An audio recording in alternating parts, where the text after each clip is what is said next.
अस्सलाम वालेकुम नाज़रीन, कुछ बहुत अहम तरीन अपडेट्स हैं। पाकिस्तान तहरीक इंसाफ ने धरने का या एहतजाज का एक नया मंसूबा या प्लान जो है वो तश्कील दे दिया है। उस हवाले से आपको बताएंगे कि वो क्या मंसूबा है, क्या खबरें आ रही हैं। उसके साथ साथ DGISPR की कल की प्रेस कॉन्फ्रेंस, उसके ऊपर बाकायदा तमाम बड़े सहाफ़ियों का, उसके अलावा कुछ सियासी लोगों का बाकायदा तनकीद जो सामने आ रही है, सवाल जो उठाए गए वो भी आपके सामने रखते हैं। सिंध में कर्फ्यू का समा है, क्या चलता रहा है, और एक और एक्ट भी सामने आया है। लेकिन सबसे पहले बात करेंगे कि पाकिस्तान तहरीक इंसाफ का नया मंसूबा जो सामने आ रहा है, जो नया एहतजाज का ऐलान है। एक तो वर्कर्स लेवल के ऊपर लोगों को मोबिलाइज करना शुरू कर दिया गया है। केपी से अगर आप जितने भी लोगों से बात करें या जो अपडेट्स आपको मिल रही हैं, लोअर लेवल के ऊपर वर्कर्स की मोबिलाइजेशन शुरू हो चुकी है। बाकायदा छोटे लेवल के ऊपर आपके वर्चुअल जलसे हो रहे हैं। उसके साथ साथ लोगों को मुख्तलिफ तरीकों से घर घर जाके इंगेज किया जा रहा है। लेकिन जो प्लान अब की बार सामने आया है कि पाकिस्तान तहरीक इंसाफ पिछली तमाम मरतबा से, वो जो 2 मरतबा खास तौर पे गालिबन 4 अक्टूबर और फिर 26 नवंबर, जब 12 जिलों से होते हुए एक बार चाय का दिल कर गया था अली मीन गड्ढापुर साहब को और वो निकल गए थे, उससे अनलाइक इस दफा प्लान ये बनाया गया है कि अटक पुल पर आके खड़ा हो जाएंगे ये लोग। अटक पुल वो जो है वो स्पॉट है, वो पॉइंट है जहां पर बहुत ज्यादा मुजाहमत का सामना करना पड़ता है काफिले के लोगों को। इस बार ये प्लानिंग की गई है कि वहां से आगे नहीं बढ़ा जाएगा और वहां पर अटक पुल को बंद कर दिया जाएगा। और अटक पुल को जब बंद किया जाएगा तो आप समझ जाएं कि अगर 2 से 3 रोज भी ये मामला इस तरीके से चलता है तो जिस तरह से प्रेशर बिल्ड होगा वफाक के ऊपर, और जिस तरीके से चीजें फिर आगे बढ़ेंगी, और वो भी इस क्रिटिकल टाइम के ऊपर जब पाकिस्तान भारत और जो तमाम तर मामला है। तो अब प्लान इस टाइम ये सामने आया है कि इस तरीके से प्रेशर बिल्ड किया जाए वफाक के ऊपर, इस निज़ाम के ऊपर, और अटक पुल को बंद कर दिया जाए। अब आगे से कितनी मज़ाहमत होगी, लेकिन लोगों की तादाद पर डिपेंड करता है। पिछली बार भी DPO ने बाकायदा तौर पे अटक के धमकियां दी, आने नहीं देंगे सब कुछ, लेकिन लोगों की तादाद बड़ी थी, क्रॉस कर लिया था वो पॉइंट इन्होंने। इस बार मामलात किस तरफ जाते हैं, लेकिन अब तक की जो इनिशियल स्ट्रैटेजीज में से सामने जो कुछ चीज़ें निकल कर आ रही हैं, उसमें अटक पुल की बंदिश और वहां तक एक बड़ी तादाद में पिछली दोनों मरतबा से ज्यादा लोगों को जमा करके इकट्ठा करके लाया जाएगा और वहां तक आके रुक जाएंगे। और ये भी कहा जा रहा है कि अलीमा खान इसको लीड करेंगी। इसकी लीडरशिप जो है वो अलीमा खान के पास होगी, ना कि अली मीन गड्ढापुर के पास, जो अडियाला से बाहर निकल कर कह रहे थे कि मेरे कंधों के ऊपर जिम्मेदारी इमरान खान ने डाली है। क्योंकि लोग ये कह रहे हैं, कारकुनान सवाल उठा रहे हैं कि दोबारा अली मीन गड्ढापुर पर ट्रस्ट करके क्या इमरान खान साहब सही करने जा रहे हैं या गलत करने जा रहे हैं। तो अब ये मामला किस तरफ जाता है, आने वाले दिनों में क्लैरिटी हो जाएगी। कल DGISPR ने एक प्रेस कॉन्फ्रेंस की। कल रात को मैं इस हवाले से आपसे बात कर नहीं सकी। DGISPR की प्रेस कॉन्फ्रेंस में DG साहब ने कुछ सवाल उठाए, कुछ बातें की। सबसे पहले कि सहाफ़ियों ने क्या तनकीद की, बड़ा सिंपल सा है। उन्होंने कहा कि हमारे यहाँ मीडिया बहुत आज़ाद है, भारत में सहाफ़ियों को पकड़ पकड़ कर जेलों में डाला जा रहा है, हमारे यहाँ मीडिया को आज़ादी है। तो मुझे पिछले 2-2.5 साल में दर्जनों सहाफ़ियों को अफेयर होना, नौकरियों से चले जाना, जबरी गुमशुदगियाँ, मुल्क छोड़कर जितना इस वक्त में सहाफ़ी बाहर गए। अमीर अब्बास साहब को कल मैं सुन रही थी, वो कह रहे थे कि जितना पिछले 2.5 साल में जुल्म देखा है मैंने सहाफ़त के ऊपर, वो कह रहे थे मुशर्रफ दौर में भी ये नहीं था। वो कब से सहाफ़त से मुंसलिक हैं। कल फ़खरुर रहमान का इंटरव्यू किया मैंने सियासत.pk पे, उन्होंने भी ऐसे ही कुछ सवालात उठाए।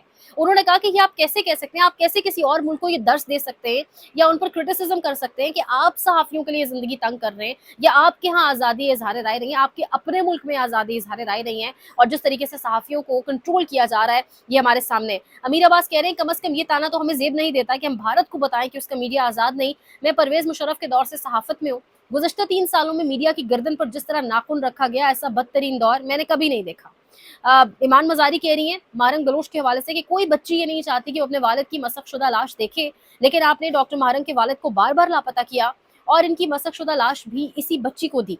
लेकिन इसने फिर भी हथियार नहीं उठाया, बल्कि अपनी आवाज़ उठाई और अपने जैसे तकलीफ और गम में मुब्तला लोगों का सहारा और उम्मीद बनी। सेनेटर मुश्ताक साहब भी बाकायदा तौर पे DG साहब की कुछ स्टेटमेंट्स लिख रहे हैं, जिसमें उन्होंने कहा कि अफगानियों के खून पर पाकिस्तानियों का खून मुकद्दम है, भारत का मीडिया आज़ाद नहीं है, और चेहरा सामने लाएंगे, मारंग बलोच का मसखशुदा चेहरा सामने लाए। उस पर वो बाकायदा तौर पर कह रहे हैं कि मारंग जबरी गुमशुदगी, मसखशुदा लाशों के खिलाफ जदोजहद कर रही है। अगर आपके पास सबूत हैं तो प्रेस कॉन्फ्रेंस में भी, लेकिन पार्लियामेंट और अदालतों में पेश किए जाए, साबित किया जाए। सब पाकिस्तानी वाह वाह करेंगे और आप अभी तक नहीं कर सके, वरना ये इल्ज़ाम तराशी कहलाएगी। लोगों को दिल से लगाइए, दीवार से नहीं, तारीख से सबक सीखिए। तो ये वाकयातन बड़ी बड़ी अलार्मिंग और बड़ी जगा देने वाली तमाम स्टेटमेंट्स हैं, और इन स्टेटमेंट से बहुत कुछ सीख जाना चाहिए। इन स्टेटमेंट से थोड़ा, यानी मारंग गलोच के हवाले से कुछ भी अगर हमारी रियासत के पास है तो उसको सामने लाएं। कल अमीर अब्बास साहब कह रहे थे कि यही स्टेटमेंट्स मंजूर पश्तीन, अली वजीर, मोहसिन दावड़ के हवाले से कही जाती थी 2019 में, और बाद में हमने देखा कि वही सब लोगों को मिलाकर इमरान खान के खिलाफ तहरीक अदम एतमाद आ गई। तो क्या जब कोई इनके किरदार पर, या जब कोई इनकी कितनी कॉन्स्टिट्यूशन इनके पास बाउंड्रीज है, कितना ये किस काम में आ सकते हैं। जब कोई सवाल ये नहीं इन लोगों से करेगा, इदारे से करेगा, तो वो गद्दार होगा। ये तो गद्दारी का कोई सर्टिफिकेट नहीं है ना। अब अमीर अब्बास साहब ने रिश्ता क्लियर भी किया, उन्होंने कहा कि हमें ये बातें बताई जाती थी अली वजीर के बारे में, मोहसिन दावड़ के बारे में, मंजूर पश्तीन के बारे में कि वो गद्दार है, और उसके बाद कभी भी इस हवाले से हमारे सामने आज तक प्रूफ नहीं आ सके। तब भी हम प्रूफ मांगते थे, आज भी हम मारम बलोच के हवाले से कह रहे हैं कि हमें प्रूफ दिखाएं। वो सामने बैठे तमाम सहाफ़ी थे, किसी एक ने भी नहीं कहा कि प्रूफ दिखाएं, यानी प्रूफ आप दिखाएं। पूरा पाकिस्तान मारंग बलोच के खिलाफ खड़ा होगा, ये पॉसिबल ही नहीं है। लोगों को अपने वतन से, अपनी फौज से प्यार होगा, ना कि किसी ऐसी प्रॉक्सी से जो भारत के लिए काम कर रही है। लेकिन सबूत बहुत जरूरी है। ये नहीं हो सकता कि कोई हर्फ अपने मुंह से निकाल रहा है और लोग एतबार कर लें। सबूत बहुत जरूरी है कि कैसे वो लड़की गद्दार है, जिसके बाप की मसकशुदा लाश उस तक पहुंची, वो किस तरीके से गद्दार है और उसको क्यों गद्दार कहा जाए, क्यों उसका अनमास्क्ड चेहरा जो आप कह रहे हैं बकौल आपके सामने लाया जाए। ये सामने बैठे किसी सहाफ़ी ने नहीं पूछा। किसी सहाफ़ी ने ये नहीं पूछा कि पाकिस्तान में सहाफ़त आज़ाद कैसे है, ये भी थोड़ा बता दें, इस पर भी रोशनी डालें।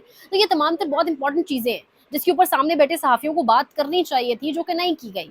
अब किसी ने भी ये सवालात नहीं किए, किसी ने भी इस बारे में बात नहीं की, और इस वक्त हम एक बड़े क्रिटिकल दौर से गुजर रहे हैं। सेनेटर मुश्ताक साहब ने जो कहा ना कि लोगों को गले से लगाएं, दीवार से नहीं। अगर कोई आपसे मुतनफ़र हो भी गया है ना, तो उसको प्यार से समझाएं। वो इमरान खान वाली बात है कि ये ड्रोन्स के जरिए और ये लड़ाई के जरिए जब आप लोगों को केटर करने की कोशिश करेंगे, ये सब हिंदू लोग नहीं है, काफिर नहीं है, हिंदुस्तान नहीं है, ये भारत हमारा दुश्मन नहीं है, ये आपके अपने पाकिस्तानी है। Somehow for some reasons अगर वो दूर हो रहे हैं, उनको उनके साथ क्लैरिटी पैदा करने की कोशिश करें। ये काम खुदा न खास्ता पाकिस्तान को मजीद नुकसान पहुंचा सकता है। और हम सब पाकिस्तान से प्यार करते हैं और अल्टीमेटली हम सब पाकिस्तान की जीत देखना चाहते हैं। तो इन चीज़ों पर बहुत ज़रूरी हो गया आपकी गौर व फिक्र की जाए। पंजाब के अंदर एक और नया जो है वो कानून सामने आ रहा है, और एक जानिब ये सब कुछ चल रहा है। ऑब्वियसली जब इदारे की जानिब से ऐसी स्टेटमेंट्स आ रही है ना, तो फिर वो इन इदारे के लाए हुए लोगों को भी जो कठपुतलियां, इनको भी शय मिल रही है। पंजाब हुकूमत का गुंडा एक्ट, पंजाब कंट्रोल ऑफ गुंडा एक्ट का मुसव्वदा तैयार। ज़िला इंटेलिजेंस कमेटी किसी शख्स को गुंडा करार दे सकेगी। गुंडा करार दिए जाने पर शनाख्ती कार्ड, अकाउंट्स ब्लॉक, इसके समेत मुख्तलिफ किस्म की सजाएं भी दी जा सकेंगी। मतलब जिसको दिल करेगा। अब पंजाब हुकूमत किसको गुंडा कहेगी, ये मैं और आप सब जानते हैं। जो उनसे सवाल करेगा, जिसका ताल्लुक समहाउ पाकिस्तान तहरीक इंसाफ से होगा, जो इमरान खान की रिहाई की बात करेगा, जो मुल्क में कानून और आइन की बात करेगा, जो साफ, वो तो उनकी नज़र में गुंडा हो गया ना। जो बेसिकली उस हुकूमत की डोरे हिलाने की या उसकी वो जो कहते हैं ना, जो पिलर पिछले अरसे में कहा कि लंडर ही सही नहीं डला इस हुकूमत का, जो उसको हल्की फुल्की छेड़छाड़ करने की कोशिश करेगा, वो कहेंगे ये गुंडा है। तो ये किस किस्म के एक्ट्स और किस किस्म के मुसव्वदे तैयार किए जा रहे हैं। अगेन ये एक नॉर्मल वक्त नहीं है। आपका दुश्मन तैयार बैठा है मौके की तलाश में। कल आपकी दफ्तर खारजा ने स्टेटमेंट दिया कि किसी किस्म का फुलिश एक्ट भारत ना करे, हम जवाब देंगे। तो क्या ऐसी ऑब्वियसली फिर कोई मौजूद है ना, कंसर्न्स, खदशात तो हैं और सब इसकी तरफ इशारा कर रहे हैं। तो ऐसे वक्त के ऊपर इस किस्म के मुसव्वदे, इस किस्म के एक्ट सामने लाना, इस तरीके से चीज़ों को आगे बढ़ाना, ये समझना होगा इदारे को भी कि ये जो कुछ हो रहा है ना, ये अवाम को, इदारे से अवाम को मज़ीद इस निज़ाम से, इस पूरे के पूरे सिस्टम से एतमाद उठाने वाली और अवाम को मज़ीद बहुत बहुत बहुत दूर, मीलों दूर मजीद करने वाली ये जो चीज़ें ये चल रही हैं इस वक्त। तो इन तमाम तर चीज़ों पर नज़र रखनी होगी।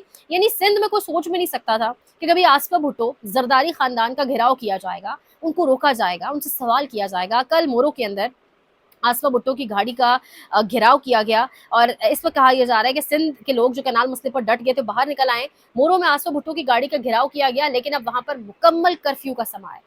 ये इससे पहले भी हो चुका है। वहाँ के गालिबन वजीर दाखिला के साथ, if I am not wrong, उनके भी घेराव किया गया, उनके घर के बाहर लोग पहुँच गए। सिंध के लोग, जहाँ सबसे कम अवेयरनेस हम समझते हैं कि है, वहाँ लोग peoples party, Pakistan peoples party, Bhutto की जमात के खिलाफ निकल गए हैं। कनाल वाला इशू था, उस पर लोग सड़कों पर आ गए, और अब कल रात से कर्फ्यू का समय आसपास भुट्टो की गाड़ी का घेराव किया गया। तो अब अवाम और अब अवेयरनेस और अब ये चीज़ें बहुत आगे तक पहुंच चुकी हैं। मुझे गांव देहातों के बारे में इतना ऑब्वियसली नहीं पता, but to be very honest, लोगों का जो अवेयरनेस लेवल है मुझे लगता है देहातों में शायद ज़्यादा है। वो टिकटॉक और वो तमाम तर चीज़ें, लोगों की अवेयरनेस बहुत बढ़ चुकी है। चीज़ों को बहुत अच्छे से, तरीके से, प्यार से, कानूनी और आइनी तौर पर डील करने की कोशिश करें। ये तमाम तर जो ठेकेदार बने हुए मुल्क के, वरना खुदा न खास्ता मामला थी जो हर तरफ हालात ख़राब हो रही हैं, ये पाकिस्तान के लिए कोई अच्छा साइन नहीं है। और अल्टीमेटली हम सब पाकिस्तानी, और हमें चाहिए सिर्फ पाकिस्तान की जीत है। मजीद अपडेट इंशाल्लाह अगले व्लॉग में सामने रखेंगे। ओरिया मकबूल जान साहब के भी, अगर मैंने कल नहीं बताया, उनके अकाउंट्स तो बंद थे, उनकी बीवी के बंद थे, उनकी बेवा बहन, उनके भाई, उनके भतीजे, यानी स्टेट के मेंटालिटी और आलम देखे कि किस तरफ हम जा रहे हैं। वो लोग जो पाकिस्तान में एक मकाम रखते हैं, उनके साथ इस तरह से बर्ताव किया जा रहा है। लाइक करें, शेयर करें, सब्सक्राइब करें, कमेंट सेक्शन में जाकर फीडबैक का इजहार करें। मजीद अपडेट्स अगले व्लॉग में। ख्याल रखें। अल्लाह ने के बाद।